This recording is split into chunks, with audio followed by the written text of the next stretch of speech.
Friends, मैं Vaishali. Welcome back to my online teaching channel easy economics by Vaishali 24 पे। तो friends, हमारे मैक्रो इकोनॉमिक्स सीरीज की क्लास 30 है, जिसमें आज हम बहुत इंपॉर्टेंट टॉपिक पढ़ने वाला है, जो है आपका इन्फ्लेशन, जिसको हम हिंदी में मुद्रास्फीति बोलते हैं। तो इससे पहले कि हम स्टार्ट करें, प्रीवियस रिकॉल कर लेते हैं कि हमने क्या पढ़ा था। हमने एक्सीलरेटर के बारे में पढ़ा था, जिसको हम हिंदी में त्वरक बोलते हैं, और इसकी क्लास अपलोड कर दी गई है, आप जाके मेरे चैनल पे देख सकते हैं। और ये जो बहुत ही इंपॉर्टेंट टॉपिक है, हर एग्जाम्स में, हर कॉम्पिटेटिव एग्जाम्स में पूछा जाता है, एक ना एक क्वेश्चन जरूर आता है। तो इस क्लास को जरूर देखिएगा, एंड तक देखिएगा इस क्लास को।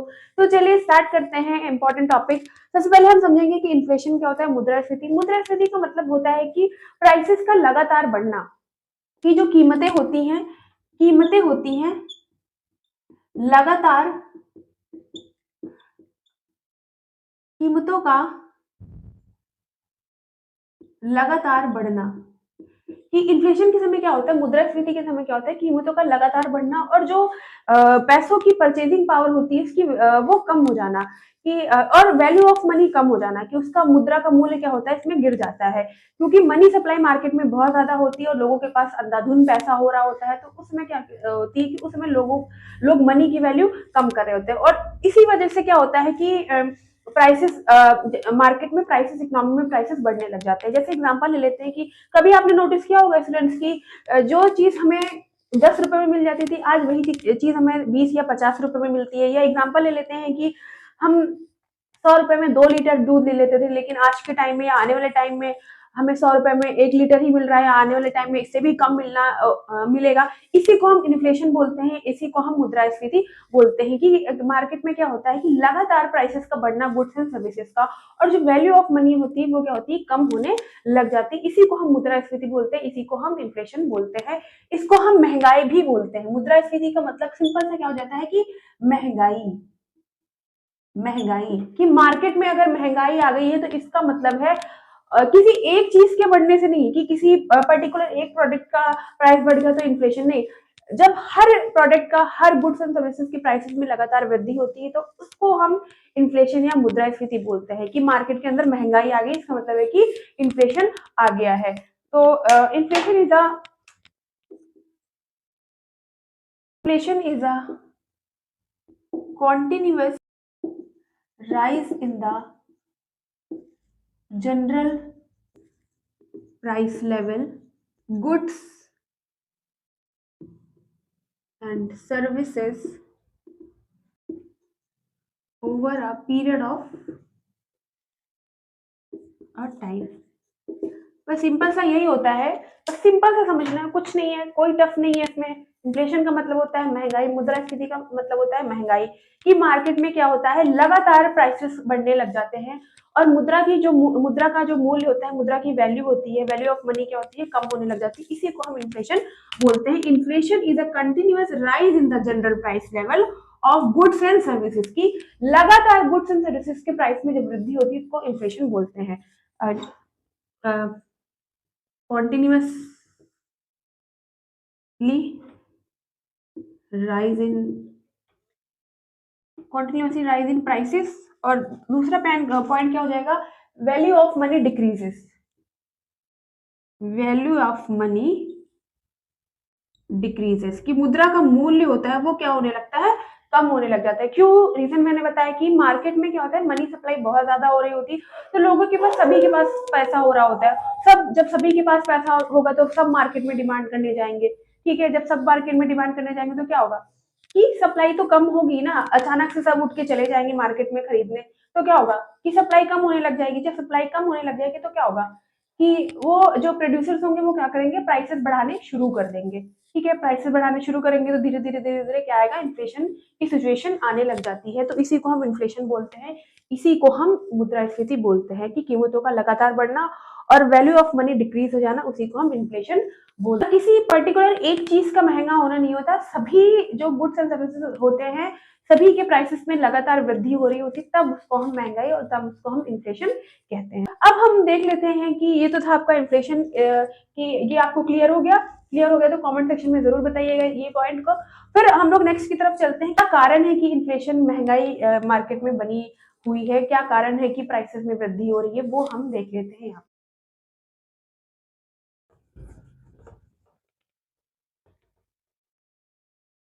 अब यहाँ पे हम कारण देख लेते हैं कि इन्फ्लेशन बढ़ने के क्या कारण है। कॉजेस कॉजेस ऑफ इन्फ्लेशन, कारण बोलेंगे क्या कारण है। पहला क्या हो जाएगा कि मनी सप्लाई का बढ़ना, कि मनी सप्लाई क्या होता है, मार्केट में बहुत ज्यादा हो रहा होता है। उस समय क्या होता है कि टैक्सेस भी कम हो रहे होते हैं, रेपो रेट भी कम होता है, इजीली लोगों को लोन भी मिल जा रहा होता है। तो क्या होता है कि मार्केट में लोगों के पास पैसा बना रहता है। और पहला क्या है कि money supply increases, money supply क्या होती है, इंक्रीज करती है। सेकंड क्या हो जाएगा, क्रेडिट क्रिएशन, क्रिएशन क्रय का। सेकंड आपका क्रेडिट क्रिएशन की, लोगों के पास इजीली लोन, क्योंकि उसमें क्या होता है टैक्सेस भी कम होते हैं, रेपो रेट भी कम हो रहा होता है, तो लोगों को इजीली लोन वगैरह मिल जाता है। तो इससे लोगों के पास जब पैसा आएगा तो लोग ज्यादा डिमांड करेंगे। थर्ड क्या हो जाएगा, demand pull inflation, demand pull inflation.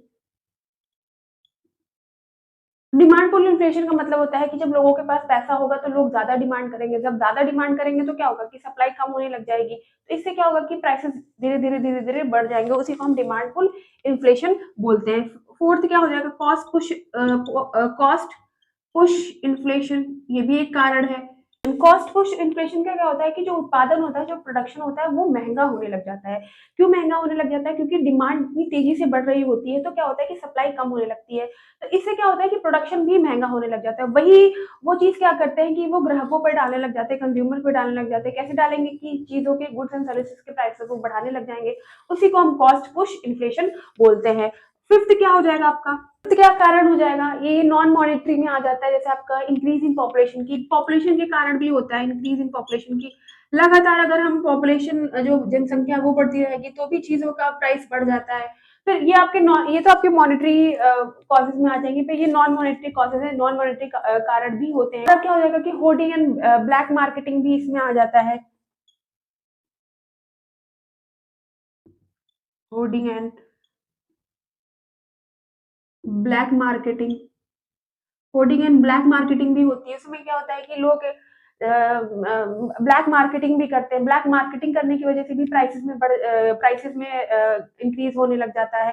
क्योंकि लोग ये सोचते हैं ना, कि जैसे एग्जांपल ले लेते हैं कि कभी कभी आपने देखा होगा आलू बहुत महंगा होने वाला है, प्याज बहुत महंगा होने वाला है। प्याज का तो एग्जांपल आपने देखा होगा, मार्केट में प्याज बहुत महंगा होने वाला है। तो उस समय लोग क्या कहते हैं, जो प्रोड्यूसर्स होते हैं वो क्या करते हैं, जो इसके जो उत्पादक होंगे, जो इसके, तो उस समय लोग क्या करते हैं, जो ये सब करते हैं, जो ब्लैक मार्केटिंग करते हैं, कि प्याज का स्टॉक लगा के रख लेते हैं। वो वेट करते हैं कि जब मार्केट में इस चीज की कमी हो जाएगी तब हम क्या करेंगे कि इसके प्राइस बढ़ा के मार्केट में बेचेंगे। इसी को हम ब्लैक मार्केटिंग बोलते हैं। ठीक है, कभी कभी आपने सुना होगा ना कि टमाटर के प्राइसेस बढ़ने वाले हैं, या प्याज के प्राइसेस बढ़ रहे हैं, या आलू के प्राइसेस बढ़ रहे हैं, आपने देखा होगा मार्केट के अंदर। तो यही सारी चीजें होती हैं। ठीक है, इसी को हम ब्लैक मार्केटिंग या होर्डिंग वगैरह बोलते हैं। तो ये सारे कारण हो जाते हैं आपके इन्फ्लेशन के, महंगाई के। कि पहला आप मनी सप्लाई, मार्केट में क्या होता है कि मनी सप्लाई बहुत ज्यादा हो रही होती है, फिर क्रेडिट क्रिएशन, इजीली लोगों को लोन मिल जाता है, तो आसानी से वो, उनके पास पैसा ही पैसा होगा। ठीक है, डिमांड पुल इन्फ्लेशन, ज्यादा लोग डिमांड करेंगे तो क्या होगा, सप्लाई कम होगी, तो इससे क्या होगा कि उत्पादन महंगा हो जाएगा। इसी को हम कॉस्ट पुश इन्फ्लेशन बोलते हैं, कि कॉस्ट बढ़ जाती है ना चीजों की, क्योंकि उनको वो तो फैक्टर्स चाहिए होते हैं ना, प्रोडक्शन करने के लिए हमें फैक्टर्स चाहिए होते हैं। तो फैक्टर्स में क्या, मशीनें भी आती हैं, लैंड भी आते हैं, लेबर भी आते हैं, इनके प्राइसेस भी तो महंगे होंगे ना, इनके दाम भी तो बढ़ेंगे ना। तो क्या होगा कि वही चीज वो ग्राहक पे डाल देते हो, प्राइस बढ़ाने लग जाते हैं, तो वो आपका कॉस्ट पुश इन्फ्लेशन में हो जाएगा। इंक्रीज इन पॉपुलेशन, ये भी आपका नॉन मॉनेटरी कॉजेस में आ जाता है। कि एक तरीके से पॉपुलेशन भी बढ़ेगी, जब पॉपुलेशन बढ़ेगी तो, क्योंकि नेचुरल रिसोर्सेज अपने आप, नेचुरल रिसोर्सेज कम है और लोगों के लिए वांट्स क्या है, अनलिमिटेड है। तो इससे भी होता है, ये भी एक कारण हो सकता है। फिर ब्लैक मार्केटिंग, अभी मैंने एग्जांपल दिया। ठीक है, तो ये कारण है आपके इन्फ्लेशन के होने के। सबसे ज्यादा एग्जाम्स में आपसे पूछते हैं कि क्या कारण है, मनी सप्लाई इंक्रीज हो जाती है, क्रेडिट क्रिएशन बढ़ जाता है। ये आपसे जरूर, ये जो मैंने ऊपर के दो तीन बताए, ये बहुत इंपॉर्टेंट है आपके कॉजेज, क्योंकि एग्जाम में यही से क्वेश्चन आते हैं कि क्या कारण है। उसमें ऑप्शन दे देंगे तीन चार, तो आपका आपका मनी सप्लाई हो सकता है, ठीक है, इंक्रीज या डिक्रीज करते हैं, या कांस्टेंट, क्या, तो आपको कि क्या कारण हो सकता है, तो आपका मनी सप्लाई इंक्रीज होने लगता है, इसलिए इन्फ्लेशन महंगाई होने लग जाती है, क्योंकि लोगों के पास पैसा मार्केट में, जब लोग आपके पास ही एग्जाम्पल लो, आपके पास ही पैसा होने लग जाएगा तो आप क्या करोगे, आप मार्केट में डिमांड करने चले जाओगे ना, आप चीजें खरीदने लग जाओगे ना। ठीक है, तो क्या होगा कि अब वहीं पे सिचुएशन है कि यहाँ पे इन्फ्लेशन का मतलब होता है कि सभी के पास मनी में मनी सप्लाई बढ़ गई तो सभी के पास पैसा होता है, और दूसरा की क्रेडिट क्रिएशन भी हो रहा है, इजिली लोगों को लोन प्रोवाइड हो रहा है, टैक्सेस भी कम हो रहे हैं। तो उस समय क्या होता है कि लोगों के पास पैसा होता है तो वो डिमांड करने चले जाते हैं मार्केट में, तो धीरे धीरे धीरे धीरे इन्फ्लेशन आने लग जाता है, महंगाई आने लग जाती है, यही कारण है आपका। अब हम ये समझ लेते हैं कि इसके इफेक्ट्स क्या होते हैं, इसके प्रभाव क्या होते हैं, वो भी हम यहाँ पे देख लेते हैं।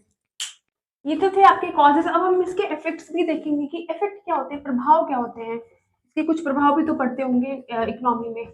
ये तो था कारण कि किस कारण से इन्फ्लेशन होता है, ये हमने देखा। अब हम प्रभाव भी देखेंगे कि इफेक्ट्स क्या होते हैं।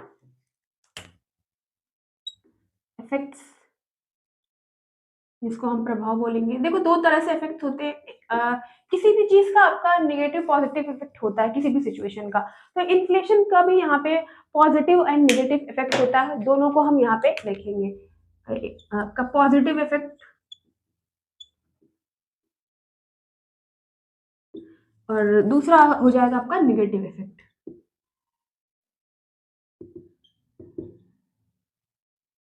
पहले हम पॉजिटिव इफेक्ट देखेंगे, फिर हम नेगेटिव इफेक्ट देखेंगे। पॉजिटिव इफेक्ट में क्या हो जाता है कि यूजर्स को यहाँ पे क्या होता है, प्रॉफिट होता है। पहला क्या हो जाएगा सिचुएशन कि उत्पादक को, प्रोड्यूसर्स को प्रॉफिट होता है, फायदा मिलता है। सेकंड क्या हो जाएगा कि ये इन्फ्लेशन का टाइम होता है, क्योंकि प्राइसेस बढ़ रहे होते हैं, डिमांड ज्यादा हो रही होती है, प्रोडक्शन को फायदा, प्रोड्यूसर्स को फायदा हो रहा होता है, तो प्रोड्यूसर्स को जब फायदा होगा तो वो क्या करेंगे, इन्वेस्टमेंट्स करेंगे, प्रोडक्शन को और बढ़ाएंगे। सेकंड क्या हो जाएगा कि प्रोडक्शन एंड इन्वेस्टमेंट का बढ़ना। थर्ड क्या हो जाएगा कि जो कर्ज लेने वाले होते हैं, जो बोरोवर्स होते हैं, उनको फायदा मिलता है इसमें, बोरोवर्स को फायदा, जिनको हम कर्ज कर्जदार बोरोवर्स होते हैं, जो कर्जदार होते हैं, जिन्होंने लोन लिया होता है, उनको यहाँ पे फायदा मिल रहा होता है, क्योंकि उस समय क्या होता है कि मनी की वैल्यू क्या हो रही होती है, इन्फ्लेशन के समय कम हो जाती है, तो उनको ये फायदा यहाँ पे मिलता है। तो ये आपके कुछ पॉइंट्स थे कि ये आपके पॉजिटिव इफेक्ट हो जाते हैं। तो यहाँ पे नेगेटिव इफेक्ट्स भी आते हैं कि जो आपका पहला क्या हो जाएगा कि परचेजिंग पावर क्या होती है, कम होने लग जाती है। पहला क्या हो जाएगा कि परचेजिंग पावर जो होती है, क्रय शक्ति होती है, उसमें गिरावट आने लगती है, परचेजिंग पावर में गिरावट। सेकंड क्या हो जाएगा कि खर्च बढ़ने लग जाता है, एक्सपेंडिचर बढ़ने लग जाता है, क्योंकि जो गुड्स एंड सर्विसेज के प्राइसेस होते हैं वो क्या होते हैं, बढ़े हुए होते हैं, तो इससे क्या होता है कि लोगों को ज्यादा एक्सपेंडिचर करना होता है, एक्सपेंडिचर इंक्रीजेस, कि जो खर्च होते हैं, खर्च का बढ़ना। फिर क्या होता है, सेविंग नहीं हो पाती है, क्यों, क्योंकि सेविंग भी नहीं हो पाती जब प्राइसेस आपके, जब एक्सपेंडिचर ज्यादा होंगे तो आपके पास सेविंग कुछ होगी नहीं, तो सेविंग भी डिक्रीज होने लग जाती है, सेविंग डिक्रीजेस, सेविंग भी कम होने लग जाती है, कम हो जाती है। फोर्थ पॉइंट क्या हो जाएगा, जो फिक्स्ड इनकम ग्रुप्स वाले होते हैं उनको भी बहुत ज्यादा सफर करना पड़ता है, जैसे आपकी जो गवर्नमेंट एम्प्लॉयज होते हैं, उनकी क्या होती है, फिक्स्ड सैलरी होती है। ऐसा तो है नहीं कि अगर इन्फ्लेशन का समय आ गया, महंगाई बढ़ गया, चीजों के प्राइसेस बढ़ गए तो सरकार ने सैलरी भी बढ़ा दी, ऐसा तो होता नहीं है। तो क्या होता है कि इस समय जो फिक्स्ड इनकम ग्रुप वाले होते हैं उनको भी बहुत ज्यादा सफर करना पड़ता है, क्योंकि एक्सपेंडिचर ज्यादा होने लगता है, प्राइसेस बढ़ जाते हैं, सेविंग भी नहीं हो पा रही होती है। तो ये सारे रीजंस हो सकते हैं। फिर जो फिक्स इनकम ग्रुप वाले होते हैं,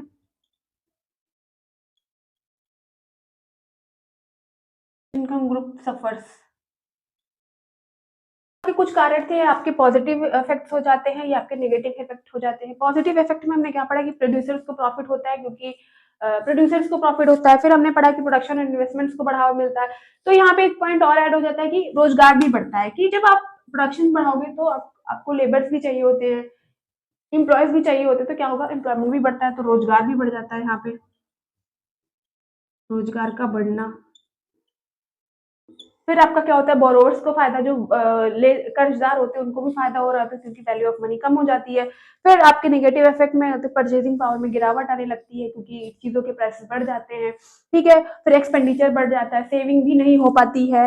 फिर जो फिक्स इनकम ग्रुप वाले होते हैं उनको भी काफी कुछ सफर करना पड़ता है। ये है आपके इन्फ्लेशन के इफेक्ट और प्रभाव। अब यहाँ पे ये तो हमने कॉजेज भी पढ़ लिए कि क्या कारण थे कि किस वजह से इन्फ्लेशन आता है। फिर हमने इफेक्ट्स पढ़ लिए कि क्या प्रभाव लोगों पे डालता है, इकोनॉमी में क्या प्रभाव डालता है, वो भी हमने देख लिया। अब इसको हम कंट्रोल कैसे करते हैं, इन्फ्लेशन को हम कैसे रोक सकते हैं, उसके भी कुछ पॉइंट्स हम यहाँ पे देख लेते हैं। इसके हम कंट्रोल वो देख लेते हैं कि इसको कैसे हम रोक सकते हैं।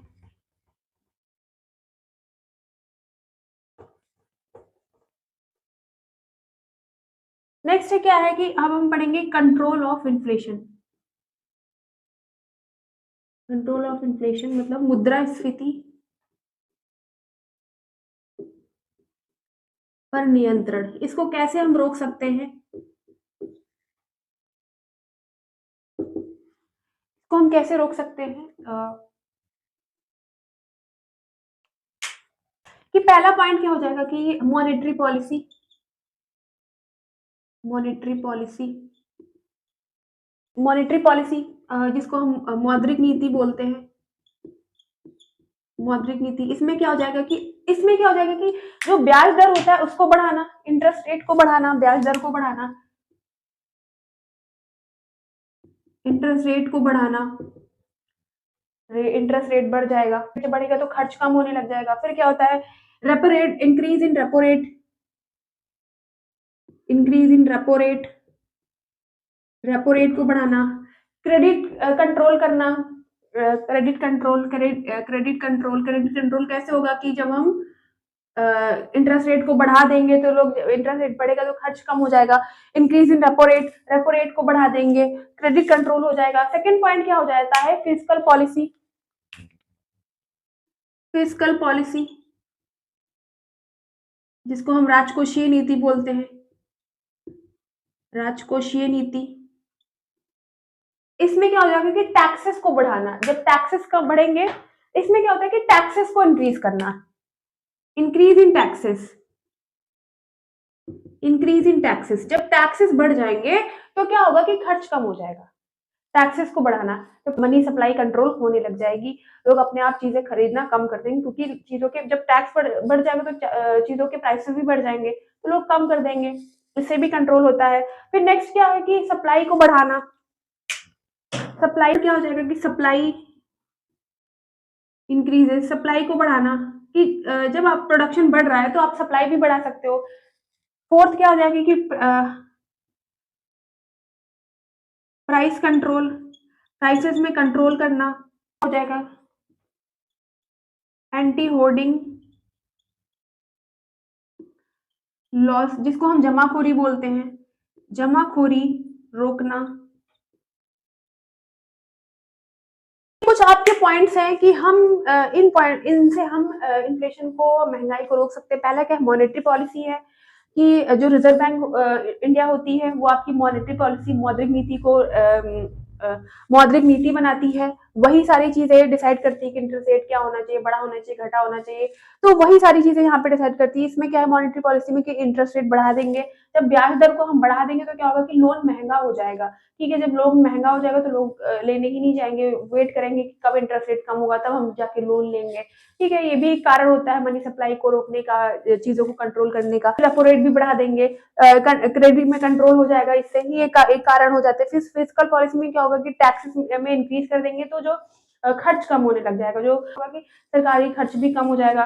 फिर कि सप्लाई इंक्रीज करना, कि सप्लाई को बढ़ा देना, कि जब जिस तरह से डिमांड हो रही है तो उससे हम सप्लाई को भी बढ़ा सकते हैं।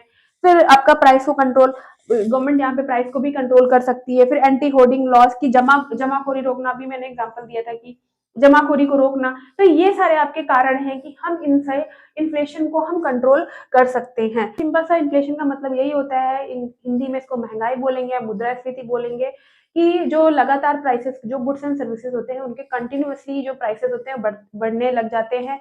किसी एक पर्टिकुलर चीज का प्राइस नहीं, जब हर गुड्स एंड सर्विसेज के प्राइस में इंक्रीज हो रहे होते हैं, उनको हम उस समय उस सिचुएशन को हम इन्फ्लेशन कहते हैं कि लगातार बाजार में, मार्केट में, इकोनॉमी में क्या हो रहा है कि हर चीज का प्राइस बढ़ने लग जा रहा है, तो उसी को हम इन्फ्लेशन बोलते हैं। उस समय क्या होता है कि वैल्यू ऑफ मनी कम होने लग जाती है, डिक्रीज होने लग जाती है।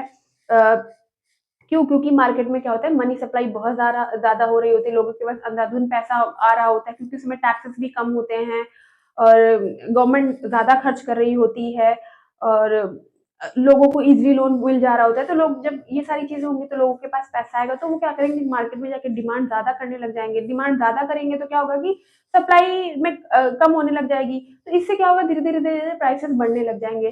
तो यही कारण है इन्फ्लेशन होने का। ठीक है, तो ये था आपका इन्फ्लेशन, जिसको हम मुद्रास्फीति बोलते हैं। आज की क्लास में हम इतना पढ़ेंगे। नेक्स्ट क्लास में हम इसी को कंटिन्यू करेंगे। इसमें हम पढ़ेंगे कि इन्फ्लेशन को हम कैसे मेजर करते हैं, उसके बारे में हम नेक्स्ट क्लास में पढ़ेंगे। तो फ्रेंड, मेरी क्लास अच्छी लगी है, समझ में आया हो इन्फ्लेशन के बारे में, तो प्लीज कमेंट सेक्शन में जरूर बताइएगा।